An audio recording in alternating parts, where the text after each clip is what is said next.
महाराष्ट्रात सिलेंडरचा तुटवडा निर्माण झाल्यामुळे विरोधकांनी केंद्र सरकारला लक्ष्य केलंय। विधान भवनात नाना पटोले आणि विजय वडेट्टीवारांनी आंदोलन करत सरकारवर हल्लाबोल केलाय। सरेंडर दे सिलेंडर अशा घोषणा यावेळी दोन्ही नेत्यांनी दिलेल्या आहेत। पाहूया।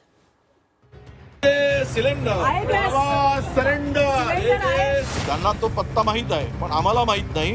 त्यांच्याकडून आम्ही ॲड्रेस घेऊ आणि सिलेंडर विकत घेऊ। राज्याचं सरकार आणि केंद्राचं सरकार यांच्या पापाचा परिणाम हा आता सामान्य लोकांना भोगावा लागत आहे। गॅस बुकिंग बंद नाही, नागरिकांना आवश्यक सेवा सुरळीत मिळाव्यात यासाठी सतत काम चालू आहे।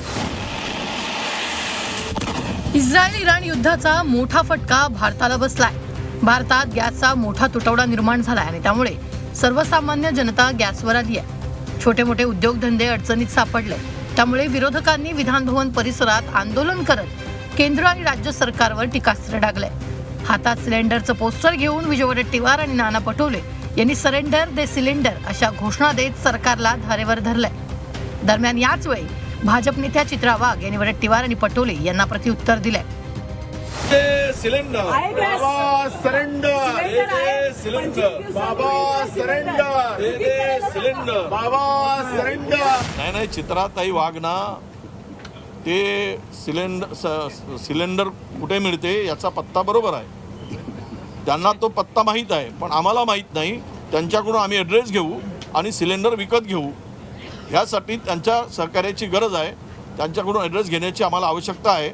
पाहिजे तेवढेच सिलेंडर गॅसवर सगळं शिजवण्यासाठी चित्राताईच्या सल्ल्याशिवाय आता मिळणार नाही, हे त्यांचा बोलण्याचा अर्थ होता। सिलेंडरच्या मुद्द्यावरून नाना पटोलेंनी मोदींना टार्गेट केलं।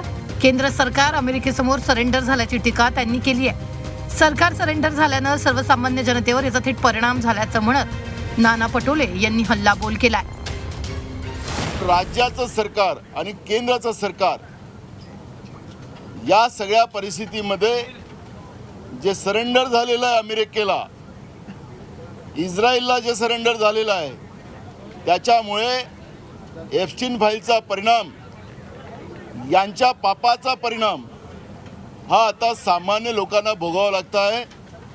मुंबई शहरातले अर्ध्यापेक्षा जास्त हॉटेल आता बंद झाले। विरोधकांच्या आरोपांवर सत्ताधाऱ्यांकडून देखील प्रत्युत्तर देण्यात आले। गॅस मिळत नाही या केवळ अफवा असल्याचं चित्रा वाघ यांनी म्हटलंय।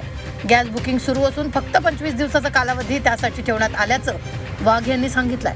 तर गॅसची टंचाई निर्माण होऊ देणार नसल्याचं पेट्रोलियम मंत्र्यांनी सांगितल्याचं हसन मुश्रीफ म्हणाले। गॅस बुकिंग बंद नाही, केंद्रात प्रधानमंत्री नरेंद्र मोदीजी यांच्या नेतृत्वाखाली आणि महाराष्ट्रात मुख्यमंत्री देवेंद्र फडणवीसजी यांच्या मार्गदर्शनाखाली नागरिकांना आवश्यक सेवा सुरळीत मिळाव्यात यासाठी सतत काम चालू आहे। गॅस कंपन्यांनी फक्त बुकिंग समोर एक नियम ठेवलाय। एका बुकिंग नंतर दुसरे बुकिंग करण्यासाठी किमान 25 दिवसांचं अंतर असणं आवश्यक आहे। त्यामुळे कधी कधी 25 दिवस पूर्ण झाले नसतील तर बुकिंग होत नाही आणि त्यातून बुकिंग बंद झाली अशी चुकीची अफवा पसरते। पेट्रोलियम मंत्र्यांनी अशा प्रकारची टंचाई आता होऊ देणार नाही अशा पद्धतीचं विधान केलेलं आहे। त्याशिवाय इराणची जी सामुद्र धुनी आहे त्याने सुद्धा भारताला देण्याची परवानगी दिली अशी आम्ही माध्यमामध्ये ऐकलेलं आहे। त्यामुळे वाटते लवकरात लवकर हा धोका टळेल। विरोधकांनी गॅसच्या मुद्द्यावरून सरकारवर जोरदार हल्लाबोल केला। सरकार अमेरिका आणि इस्रायलपुढे सरेंडर झाल्याचा आरोप करण्यात आला। सरकारच्या भूमिकेमुळे जनतेवर ही वेळ आल्याचा आरोप नाना पटोले विजय वडेट्टीवारांनी केलेला आहे। तर दुसरीकडे विरोधकांच्या आरोपांना सत्ताधाऱ्यांनी जोरदार प्रत्युत्तर दिलंय। ब्युरो रिपोर्ट, झी 24 तास।